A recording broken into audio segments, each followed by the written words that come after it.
Com tantas igrejas e doutrinas por aí que existe hoje, como saber em qual confiar? Como saber se você está mesmo seguindo a verdade de Jesus? Sendo bem objetivo, qual deles é o verdadeiro cristianismo? Hoje, cerca de 2,4 bilhões de pessoas no mundo inteiro são consideradas cristãs. Mas dentro desse número estão, por exemplo, protestantes, católicos, ortodoxos, testemunha de Jeová, mormons, neopentecostais e até mesmo espiritismo. Dessas crenças, muitas correntes vivem em conflitos de ideias, opondo-se umas às outras. E é óbvio, portanto, que a tarefa de identificar qual a corrente verdadeira é necessária. Partindo da definição, a palavra cristianismo, pela própria indicação, é a crença que segue os ensinos de Cristo, o Jesus. Não é difícil, a partir disso, concluir que o cristianismo verdadeiro é aquele que segue fielmente os ensinos de seu mestre, Jesus. Porém, Jesus esteve aqui há mais de 2.000 anos atrás. Como saber quais são os seus ensinos de fato? Como podemos ter certeza que estamos realmente ouvindo a verdadeira voz dele e não a de um imitador? É importante destacar aqui que o próprio Cristo, de fato, não escreveu nada. Portanto, temos os escritos apenas de seus seguidores, os discípulos. Esses escritos são, portanto, considerados a testemunha de Cristo. E, segundo elas, foi o próprio Cristo, Jesus, quem deu a missão de que os seus ensinos fossem transmitidos, passados adiante a todas as nações nas gerações seguintes.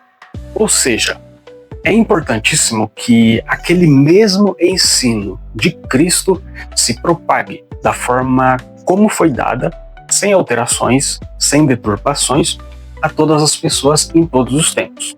Porém, qual é a forma segura, exatamente? Qual é a forma segura de ter acesso a eles? Se na verdade foram muitos os textos e os escritores que se propuseram para tal.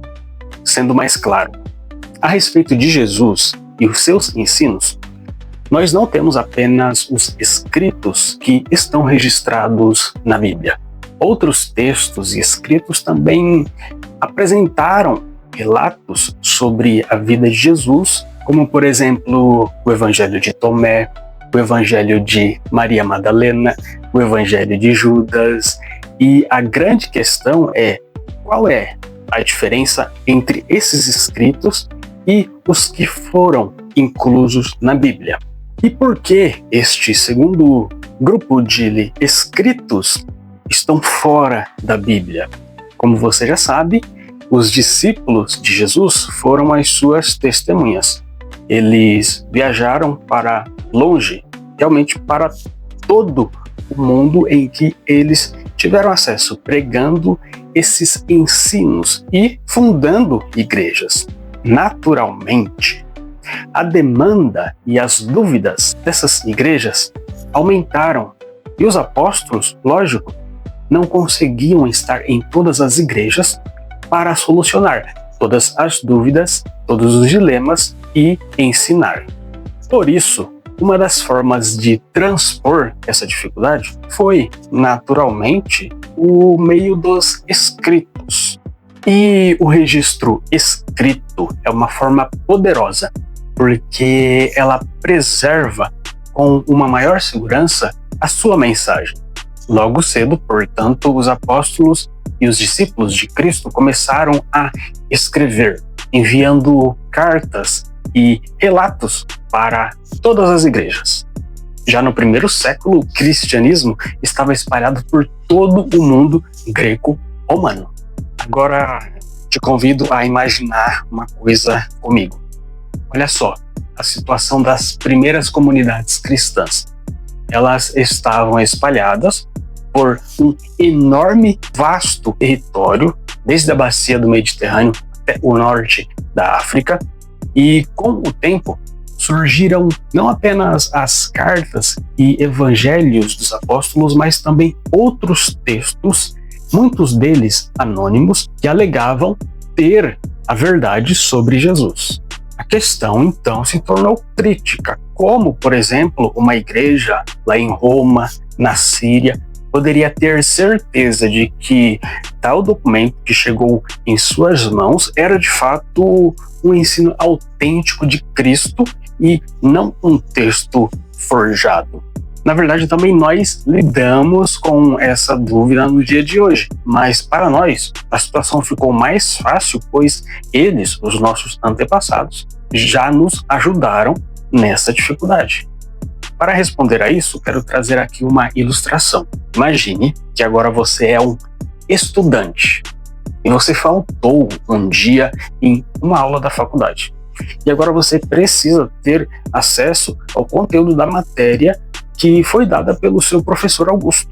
A questão é, qual é a forma que te garante que o conteúdo do professor Augusto chegará até você de forma exatamente como foi dada, sem alterações e sem deturpações? Enquanto eu traço essa ilustração com você, eu te farei algumas conexões com a busca do fiel para encontrar os verdadeiros ensinos de Cristo. Vamos lá, me acompanhe. Digamos que 5 opções se apresentem a você com relação ao conteúdo do professor Augusto. Vamos lá. Primeiro, um aluno de uma outra universidade chega para você e diz: "Ah, professor Augusto? Sim, eu tenho o conteúdo da aula que você precisa. Tome para você", e te dá o conteúdo. Isso seria o equivalente a um texto que não tem uma conexão com os primeiros discípulos de Jesus e sua doutrina nos tempos em que estamos falando. Segundo, agora um estudante de 16 anos, que na verdade está ainda no ensino médio e só ouviu a fama do professor Augusto, também te dá um conteúdo da aula. Isso, comparando com os tempos que estamos falando, seria um escrito tardio que surgiu depois dos apóstolos terem morrido e que não tem autoridade. Terceira opção, um aluno realmente da sua universidade, mas que não é da sua turma, chega para você e diz: "Aqui está, toma, eu tenho acesso à aula do professor Augusto". A conexão com o que estamos falando seria que essa figura representa textos que, embora possam falar realmente de Jesus, não vieram do círculo íntimo de suas testemunhas oculares. Quarta opção, um aluno da sua própria turma, que na verdade é o seu amigo João, você conhece ele, também chega para você e diz: "Ah, aqui está, ó, eu assisti, eu não faltei a aula e eu tenho a matéria do professor Augusto. Toma aqui para você". Fazendo a conexão, óbvio, esse é o nosso ponto de referência, é a testemunha ocular, é realmente um apóstolo. E por fim, chega até você um suposto aluno da universidade se identificando como o seu próprio amigo João. Mas você olha bem para ele, na verdade ele não se parece bem com o seu amigo João. Mas, de qualquer forma, ele te dá o conteúdo. Isso, fazendo a conexão, representa os escritos falsificados, óbvios, que se autodenominam de origem apostólica, mas que, na verdade, têm um conteúdo totalmente diferente. Você, agora, com vários conteúdos, 5 conteúdos estão nas tuas mãos, e quando você vai examinar, todos eles diferentes entre si. Pergunta: qual é o conteúdo que te dá segurança de ser realmente a aula do professor Augusto? E ainda, e para potencializar essa ilustração, imagine que todos os seus demais colegas de sala de aula realmente vêm, examina também os 5 conteúdos que você tem em mão e diga: sim, o conteúdo do seu amigo, nosso amigo João, é de fato aquele que contém a matéria, a aula do professor Augusto. Nós também estivemos na aula e asseguramos que ele contém o conteúdo do professor. Agora, e você? Com todas essas evidências, qual conteúdo de aula escolheria? Eu creio que é óbvia a resposta, né? E pessoal, assim é também com o testemunho do conteúdo bíblico.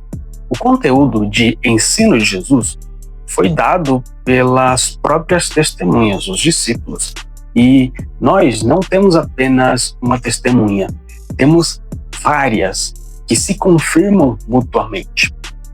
Então, desta forma, nós podemos com segurança descartar outras opções, até mesmo daquelas que se atrevem a querer se passar por uma das testemunhas, mas que, ao olharmos para ela, não tem nenhum elemento, nenhuma característica de ser uma testemunha de Cristo. Ou a outra opção que te resta é você rejeitar o testemunho da igreja, alegando que eles são enganadores, assim como você poderia muito bem descartar o testemunho de seus colegas de sala de aula e preferir qualquer outro daqueles 4 conteúdos do professor Augusto que não seja do seu amigo João. Então, para responder a nossa pergunta inicial, qual é o cristianismo verdadeiro? A resposta é cristianismo que se baseia nos testemunhos autênticos e confirmados pelos apóstolos, aqueles que andaram, que conviveram realmente com Jesus. São esses os escritos que, como conteúdo do seu amigo João, foram os reconhecidos e confirmados por toda a igreja primitiva. Seguir o testemunho do ensino de Jesus, a Bíblia, é a única segurança que temos para ser cristãos. Aliás, toda crença que não se adequa ou nega ensinos bíblicos não pode ser considerada uma ideia cristã. Portanto, entre tantas igrejas que tomam posse da autodenominação de cristianismo, eis aqui um crivo seguro da autenticidade cristã: seguir os ensinos bíblicos.